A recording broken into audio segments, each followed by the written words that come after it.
What I'm about to share may quietly change how you look at your dinner plate tonight, because it turns out the real threat to your sharpness, your joints, and your energy after 60 isn't what you're not eating, it's what you are. Right now, inside most seniors' refrigerators, there are 3 vegetables. Vegetables that look like they belong there. Vegetables that a doctor, a nutritionist, or a health article probably told you to eat more of. And those 3 vegetables may be doing something your body can't afford, silently feeding the inflammation that stiffens your joints every morning, quietly interfering with the hormones that keep your mind clear, and slowly dimming the energy that makes life feel like it's yours. I'm Dr. William, and in the next few minutes, I'm going to tell you exactly which 3 vegetables may be working against you, and which 3 can start working for you, beginning with your very next meal. Now, I know how much health advice you've already absorbed over the years, and most of it came from a good place. But here is what rarely gets said out loud. After 60, your body doesn't follow the same nutritional rules it did at 45. The hormones have shifted, the gut lining has changed, the inflammatory response that once stayed quiet now runs closer to the surface, and certain vegetables that genuinely protected a younger body can, in an older one, trigger a slow and invisible kind of damage with no sharp warning signs. Just mornings that feel a little harder, focus that takes a little more effort, a vitality that seems to be quietly stepping back without ever announcing why.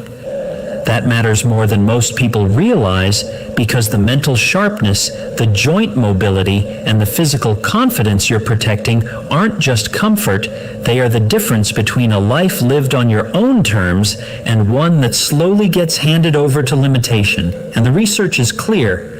The gap between seniors who age well and those who don't is not luck, it is information, specifically whether they ever learned that the rules changed. So stay with me through this entire video, because one of the vegetables I'm going to name is considered a superfood. You have probably had it this week, and after 60, eaten the wrong way, it can quietly undermine the very health it promises to build. You need to know this. Let's begin with the good news. The first vegetable I want to talk about today is spinach, but not in the way you've heard it discussed before, because what spinach does for the aging brain is something most people walking the produce aisle have never been told. Here is the problem that accumulates silently after 60. Your brain's ability to produce and use certain key neurotransmitters begins to slow. Methylation, the biological process that helps your brain clear toxins, regulate mood, and maintain the speed of thought, starts to falter. And when it does, the early signs don't look like memory loss. They look like mental fog, like words that take a half-second longer to arrive, like a kind of mental effort where ease used to live. Think of methylation like a river that runs through your brain's infrastructure. When the current is strong, everything clears, flows, and renews. When the current slows, things begin to settle and accumulate, and the downstream effects show up as the cognitive drift that most people quietly chalk up to getting older. Spinach, lightly cooked, is one of the most direct dietary interventions available for that exact process. It is one of the richest food sources of folate, the B vitamin that drives methylation directly. It delivers lutein, a compound that research has linked to preserved processing speed in adults over 60, the kind of sharpness that keeps reactions quick and judgment sound. A landmark study tracking older adults over years found that those who ate leafy greens regularly showed a rate of cognitive aging equivalent to being 11 years younger than those who didn't. That is not a marginal benefit. That is your dinner plate functioning like a genuine act of protection. How do you eat it? Lightly sautéed in olive oil, wilted into soups, or blended into a smoothie? The heat matters because raw spinach consumed in large amounts carry something called oxalates, and after 60, that becomes a conversation worth having. Hold that thought, because it becomes important before this video is over. For now, cooked spinach several times a week is one of the most targeted brain protective moves available to you. Small habit, measurable difference. The second vegetable almost never gets the credit it deserves because the conversation around broccoli has been stuck in the same place for decades. Cancer prevention, fiber, vitamin C, all true, all useful, and all of them missing the thing that matters most to a body over 60. What broccoli does for your hormones is a conversation almost nobody is having at the dinner table. And after 60, it may be the most important one. Here is what changes after 60 that most people don't fully understand. Estrogen and testosterone don't just decline, they begin to metabolize unevenly. The liver, which is responsible for processing and clearing excess hormones from your system, starts to slow that clearance. And when hormones aren't being properly processed, the downstream effects accumulate quietly. Joint pain that seems to appear from nowhere, fatigue that sleep doesn't fix, mood that feels less stable than it used to, and a kind of physical heaviness that wasn't there at 50. Most people assume this is simply aging. It is not always. Sometimes it is a liver that needs better nutritional support to do its job. Broccoli contains a compound called sulforaphane, and sulforaphane is one of the few food-derived compounds that directly activates the liver pathways responsible for metabolizing and clearing excess estrogen in women and supporting testosterone regulation in men. It doesn't override your biology, it supports the system that was already designed to keep your hormones in balance. It just needs the right raw material to work with. When that balance begins to restore, the effects show up across your whole body. Sleep deepens, muscles hold their strength more reliably, thinking clears, energy steadies into something you can actually depend on across a full day. The preparation matters. Lightly steamed 4 to 5 minutes preserves the sulforaphane. Boiled until soft destroys most of it. A little heat, not a lot, 2 to 3 times a week. Broccoli isn't just a vegetable. After 60, it may be one of the most targeted hormonal tools on your plate. The third protective vegetable is one. Most people have been eating their whole lives, but almost nobody understands what it is actually doing inside an aging body. And once you do, it stops being a side dish and starts being something you reach for with intention.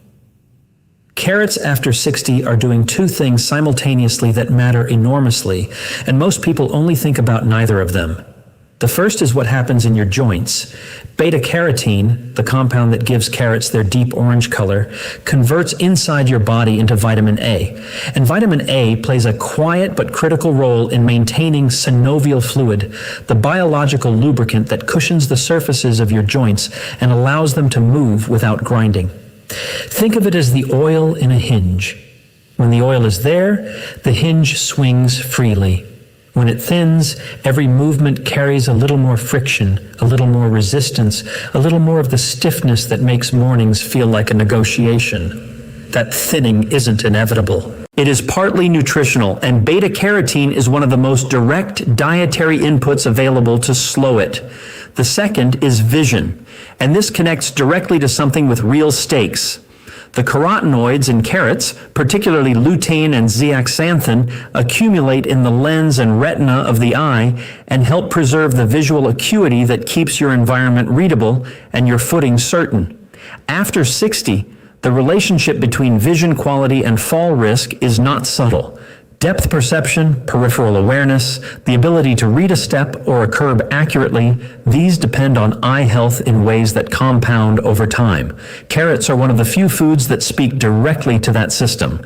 And then there's inflammation. The same carotenoid family that gives carrots their color works systemically to quiet the low-grade inflammatory state that becomes the background noise of an aging body, the kind that makes stairs daunting and mornings slower than they need to be. The stiffness you wake up with is not just age, it is information, and carrots are one of the foods that can start to change that message. Roasted, lightly steamed, or eaten raw, always with a small amount of healthy fat, which dramatically improves carotenoid absorption, a drizzle of olive oil, a few slices of avocado alongside. Small detail, meaningful difference. Now the conversation shifts because the next three vegetables are not villains by reputation. They are villains by timing, foods that served a younger body well, and now, after 60, may be quietly doing something your joints and your gut can no longer absorb without consequence. The first one will surprise you. Bell peppers, tomatoes, eggplant, potatoes, the nightshade family. Colorful, familiar, present in nearly every cuisine on earth, and recommended freely by nutritionists for decades. And for a younger body, that recommendation made sense. But there is something about nightshades that almost never comes up in a standard medical appointment.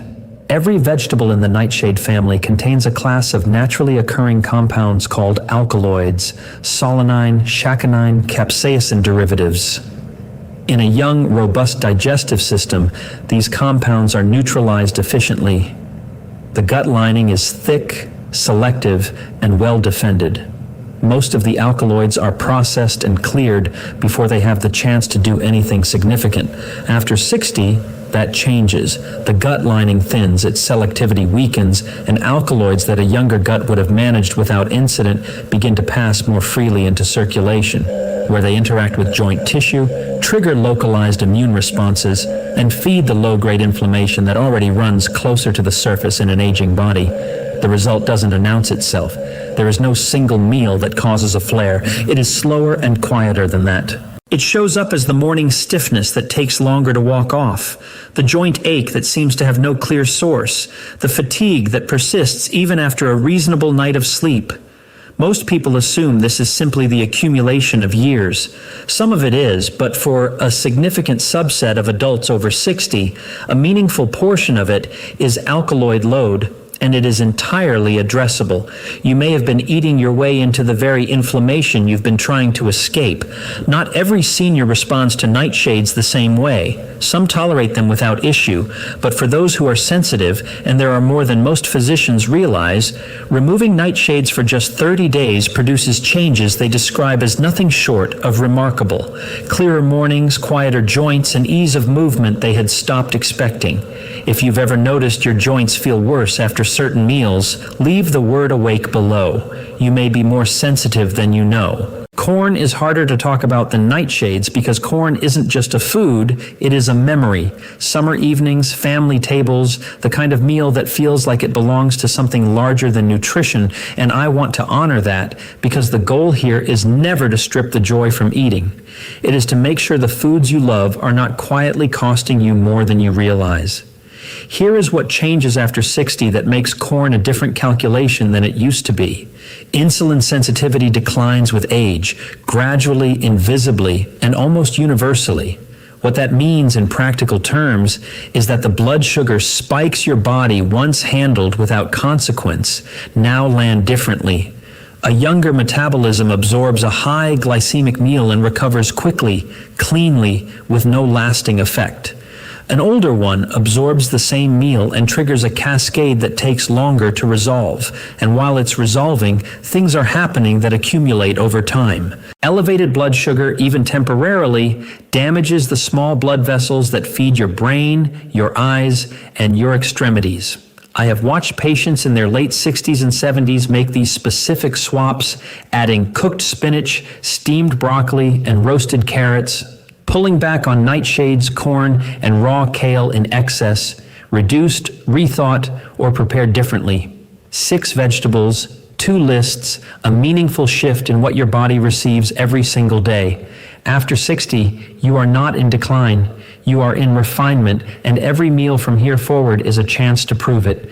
If this video gave you something useful, share it with someone you love who is navigating this season of life. Subscribe so you don't miss what comes next.